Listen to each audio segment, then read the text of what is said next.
And my fears make things about me, right? They create a narcissism. And then I'm not relating with others, I'm not even relating with myself because I'm not aware of my fears. And so I'm trying to manage and control, trying to keep this person from leaving me. And that's just one example of a fear that can get in between me and my relationships, get in between me and seeing other people as they are, where they are in the current moment.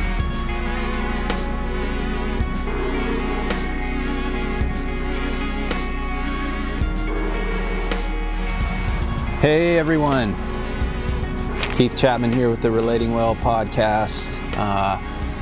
Filming at the park today in beautiful St. Petersburg, Florida, and thought got some good background noise here with kids playing on the playground, so thought that might be a good little touch for background noise on the Relating Well podcast. So welcome back. This is going to be, episode 2, which is actually coming out after episode 3 and 4 and 5 and 6. And they got a little informal there for a while. And I'll probably still have some informal and have some like this as well. But glad you're back checking us out again. And appreciate you subscribing and following us. And so I wanted to do, I think 2 topics today, 2 main topics. One of them is breaking down the word well, which I'm sure sounds super exciting. And the other is going to be practicing feeling, very, very essential to relationship. And I'm going to say specifically lonely and fear. Tell you what all that means in a minute. Welcome back.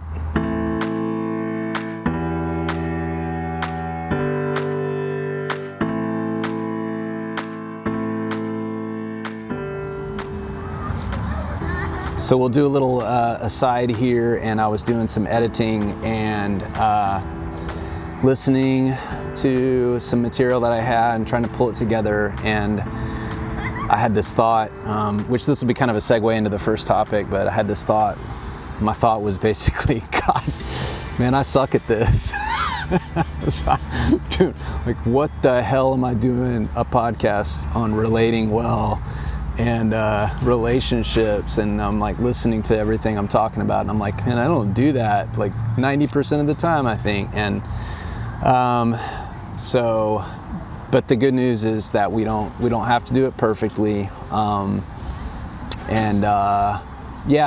had the thought, like, hey man, I don't even practice what I preach. And I thought about that phrase, and which this will touch on the fact that I'm a semantics junkie. I love words and talking about words and different meanings, giving them different meanings or finding different meanings that you and I might define them differently. And but that phrase, practicing what I'm preaching, I actually like. I don't do what I preach, because that means I would do it all the time, 100%. But I am practicing what I preach, because I'd say there's a phrase I like, which is clumsy's as good as we get. And so in light of the phrase practicing what I'm preaching, is maybe practicing is kind of as good as we get too. And that kind of leads us into the first topic, because I don't know, I just wanted to talk about it because I had a little bit of, I had some feelings about the name of the podcast, of relating well.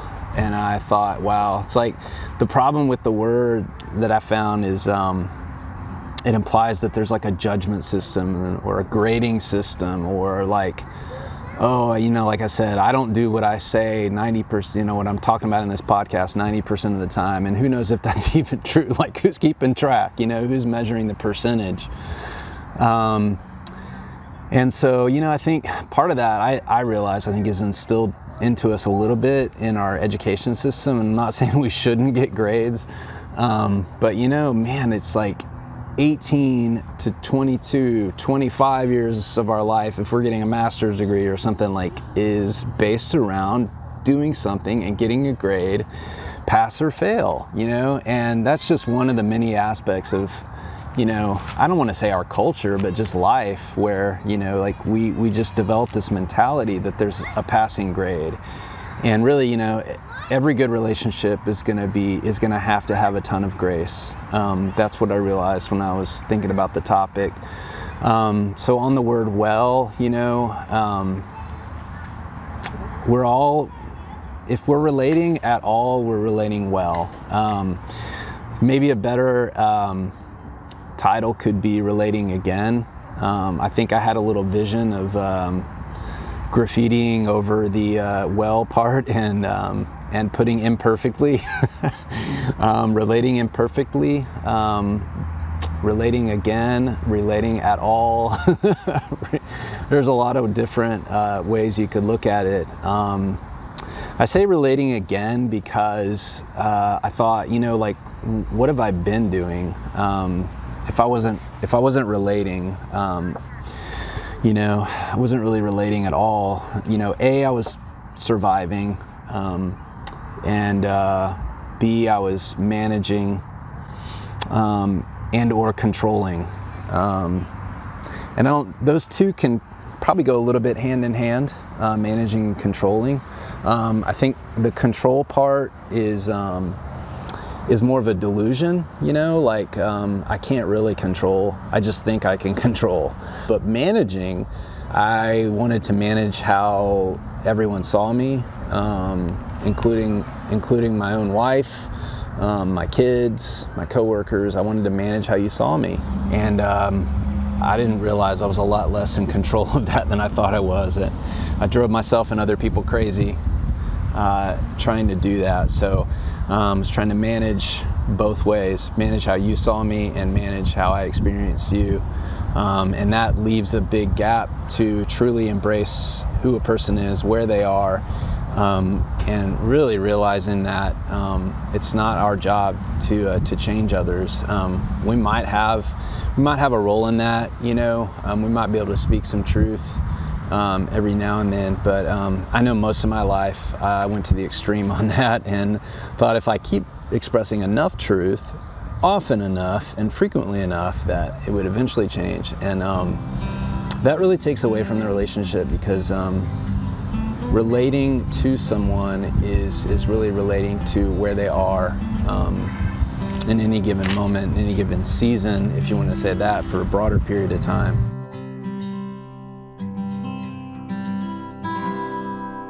I do want to take one more quick moment too, and I think I might just do this every single podcast, every episode, to remind myself that such a huge part of relationship is that with ourselves. I want to read you something with her permission from my wife Nanette that she wrote, and I was really blown away by this, and I thought, wow, that really speaks to that process of relating with ourselves and how it affects everything in relationship. Here's what Nanette wrote. She said, "This year I've gotten to know myself even more. I've gotten to know parts of myself that I've never known. It's a rather scary process too. I find it strange and embarrassing to admit. The truth is, I've always been too scared to go that deep, to see the truth of who I am and what my makeup is. For whatever reasons, I had allowed myself to believe that I wouldn't need to explore that kind of depth within myself. I'm good, that's all in the past. I now realize that until I connect with every aspect of who I am and all of my parts, whether I believe they serve me or not, I will not be able to connect with others deeply or intimately. So, as the saying goes, time heals all wounds. Well, that's not exactly true. It just sinks into the subconscious, and they will continue to impact my emotions and behaviors until I address my emotional history. How I feel is deeply connected to my emotional history, and I do not want them recreating themselves in my present relationships." You take me as I lay, hold my hand as I fly away. No words, no For those of you watching the video version of this, this wind is just not cooperating with my part direction. I'm just gonna let her fly. So it's like the comb over, blow over. Next topic, practicing feeling. I thought of this topic when I was talking to a really close friend of mine, one of my closest friends, honestly, yeah, you know, like any friend, right?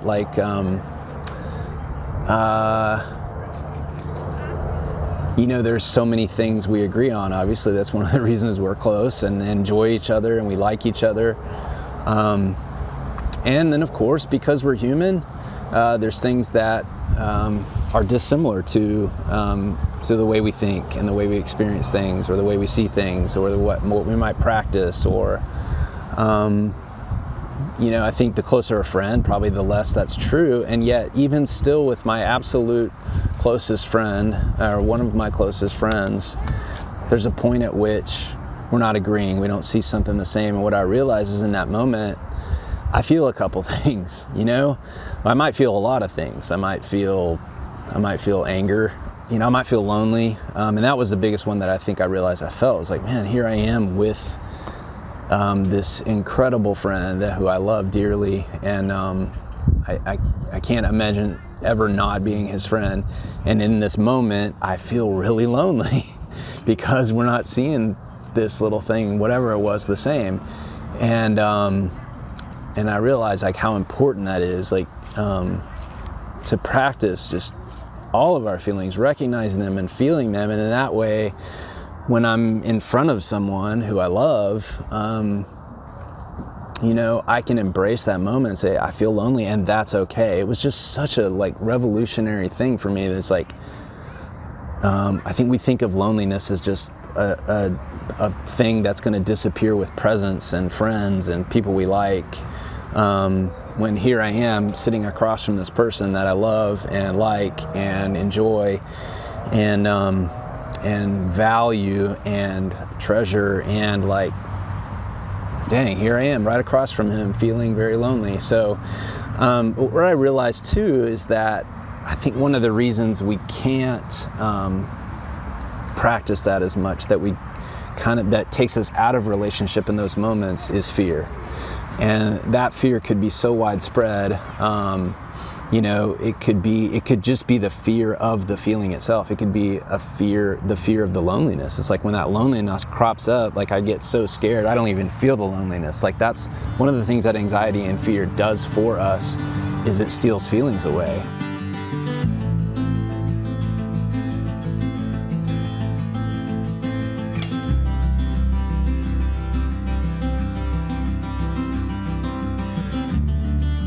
So that's the importance of that relationship with ourselves, the knowledge of our story and how we feel about it. But I've done a lot of that work, and I still just had to sit in that moment and practice feeling lonely. And so that's something I want to encourage everyone to practice: feeling lonely, feeling fear. And the way I practice feeling my fears is I have to get honest about my fears. Like because it's not just one. The way that fear is going to manifest itself a lot of times is in compulsive confrontation. Like in that moment, if I feel lonely and then I get scared, or I'm scared about something else, I'm scared that he's going to do something stupid because of what he believes, or whatever fear is coming in. If I'm too scared, if I haven't dealt with my fears, I'm going to speak out compulsively. I'm not going to embrace where he is. I'm going to try and talk him out of it. I'm going to try to change his viewpoint. I'm going to try to...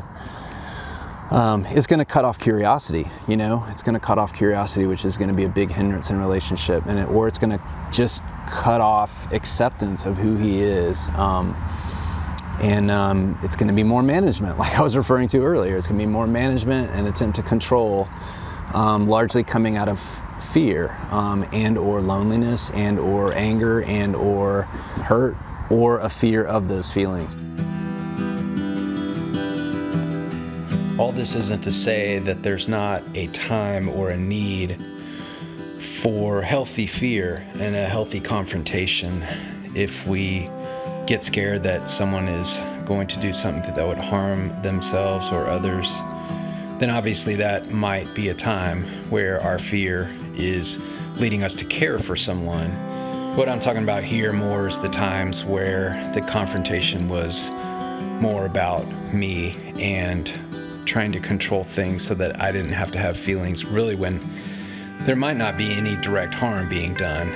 Sometimes it was just the person not doing it as I would want them to do it.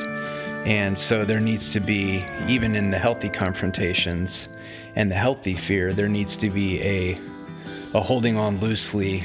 And as some people I have heard say in my circles, getting out of the results business. So we make the confrontation, and we leave the person to have the dignity of their decisions. I think that says most of what I wanted to say about practicing those feelings, but if we do this in all aspects of our life, right? Like friendships, but work relationships, like I think most of the difficulty in relationships at work is probably a large byproduct of fear. If I don't deal with this now or attempt to change this now, it's just not going to be okay, right? And I guess I'll take one side note before I finish and say that if you want to, I don't know if I've mentioned this before, but a great tool for fears, core fears, is the Enneagram, if you haven't heard of that. It's a personality type or a personality system, and it's really cool though because it deals with our personality in the sense that it is where we hide, more. It's like where we seek safety, and our personality is not wrong or bad, and it is who we are, but it is largely it can be a byproduct of fear and other aspects. And so each Enneagram type has a core fear.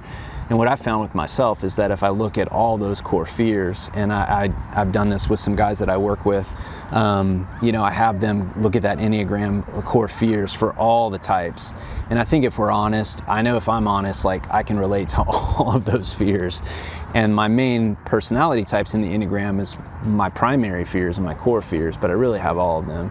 And honestly, like one that we all deal with and we don't probably want to admit because it probably sounds the most like the psychology we make fun of is abandonment and being left. Like that is such a huge part of and the interesting dynamic that happens is like, I'm afraid that this person's gonna leave me, maybe even because of what they just said, right? Like or because they're angry with this and I don't think I can change that, and so that just means they're gonna leave, right? So like then my fear that they're gonna leave, if I haven't dealt with it and see that I can't control it, my fear that they're gonna leave actually leads me, if I haven't dealt with it, it's gonna lead to behaviors that are gonna end up probably being a self-fulfilling prophecy, where it's like I'm gonna push them away, or I'm gonna harm them, or I can't appreciate who they are and where they are, that maybe the things that they're talking about have very little or nothing to do with me. And my fears make things about me, right? They create a narcissism. And then I'm not relating with others, I'm not even relating with myself because I'm not aware of my fears. And so I'm trying to manage and control, trying to keep this person from leaving me. And that's just one example of a fear that can get in between me and my relationships, get in between me and seeing other people as they are, where they are in the current moment. I look forward to seeing you on more episodes. Please spread the word, tell your friends.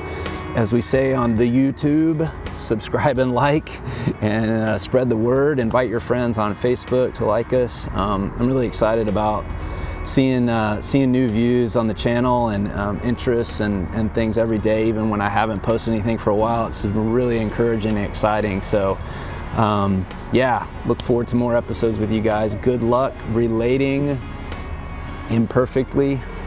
Good luck relating well. Good luck relating clumsily. And good luck relating again. Best wishes.